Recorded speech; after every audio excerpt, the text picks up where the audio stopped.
Maybe you lost a corpse, find her. The guys and I crossed paths in the center in the evening. I showed the printout. Any thoughts? Well, dolls are a mystical theme. There are many legends. Lena said. There are dolls that killed the victim and then returned for the soul of the person who gave, for example. Are you serious? Our newcomer rolled his eyes. Well, yes, there was another case in 1991, for example, when a woman took a doll to one of the museums. The doll was about 90 years old. The hostess complained that she constantly wakes up from a sound reminiscent of a child's cry, although she never had children. There are many such stories. There are possessed dolls, there are those that move themselves or move objects in the room like Annabelle. At that moment, I felt that someone grabbed my waist and trembled with fear. Keel, what are you? We began to think about where to start, and an idea came to my mind. Her sister did not find the doll on the street, she found it in the store quite by accident, a week later. We called the girl and, having learned the address of the store, went there. The seller's shop was very small, and it stood in a rather deserted place. We went in and pressed the bell on the table. A short old man approached us and, seeing the photo, was very surprised. I entered. She was bought from you yesterday. Can you tell where you got it from? There's been a tragedy and we're investigating. You wouldn't believe it, but this doll appeared on our shelf by itself. I decided that some kid left it, mostly parents with children go here, you understand.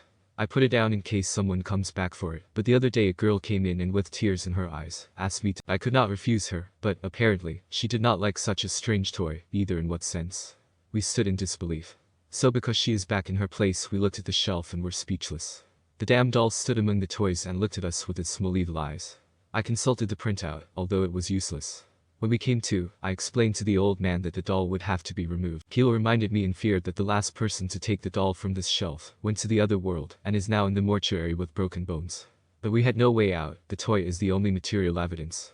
We could not understand how she disappeared from the archive, much less how the doll returned to the shelf, so I decided to take her home while the investigation was going on, even though I was scared to. While I was delivering the guys, Lena scared Keel with a scary toy and laughed, and every time he twitched to the sides and cursed. I didn't believe in mysticism, but staying in the same room with her was too scary even for me. After placing the doll on the sofa in the next room, I closed the door and sat down to watch TV. Lena called a couple of times in the evening to ask how the situation, but each time I opened the door and turned on the light to check I don't know what. Lena is fine, she sits and does not move. Didn't you even move your hand? Go to hell. I began to feel sleepy, and after 10 minutes I plunged into the world of dreams.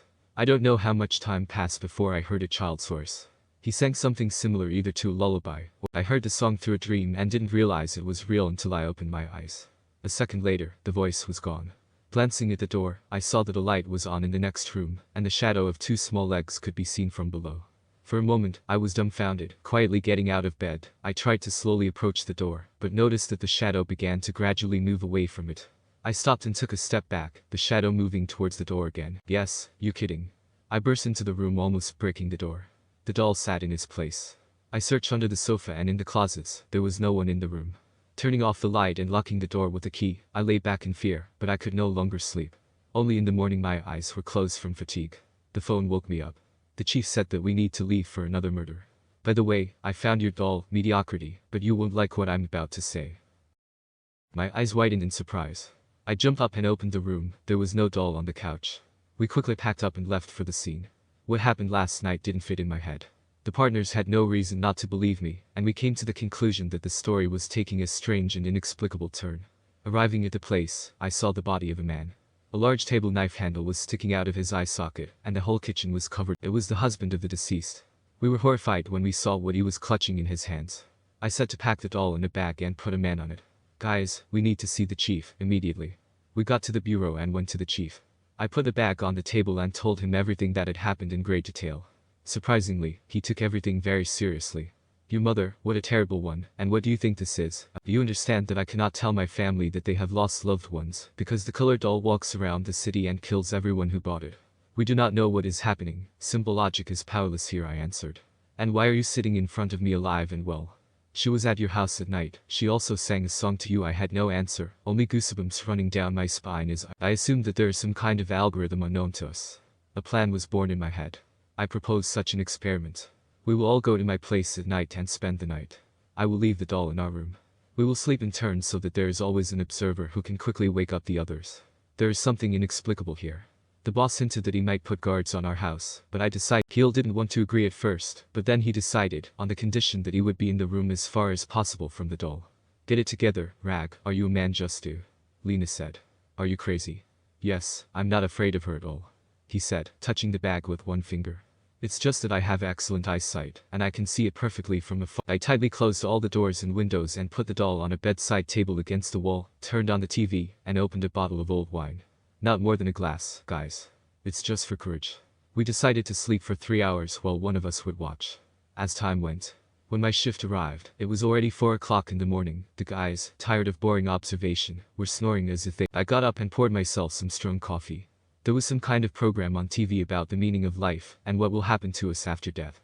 I looked into the eyes of the doll, and she looked into mine. Who are you planning to kill today? I grinned to dispel the suppressive atmosphere of uncertainty. No one answered me, a voice from the darkness. It was so sudden that I dropped the cup on the floor and it shattered on impact. She attacked. Where is she?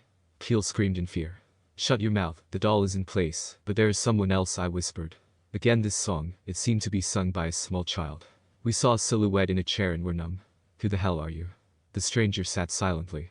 I rushed to the holster, but at that moment everything froze. Time seemed to stop. We could not even move a finger, as if we were shackled by sleep paralysis.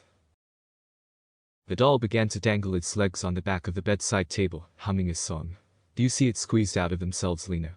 We were horrified. I tried my best to move my arm, but it was in vain.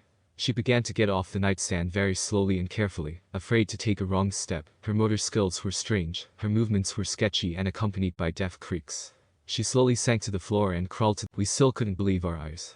The doll crawled up to him and stretched out his small hands. The stranger bent down and took her in his arms, putting her on his knee. He started stroking her and hugging her like a small child. It's the devil himself, Keel whispered. Devil? Well, what are you? This throne has long been occupied. The stranger laughed. I came because my baby called me. Now, are you the same puppet master? The one who sewed it, right? She killed 3 people. And you won't get away with it. The stranger continued to hug the doll. All my life I was wondering what is beyond our existence. Everyone knows that our body is not eternal, but no one knows about the haven for our soul. I began to study the occult sciences, which were looking for answers to many questions that defy our understanding. He even created an order, the purpose of which was to search for ancient and long-lost books and objects that connect the world of the living with the world of the dead. After many years I have made good progress.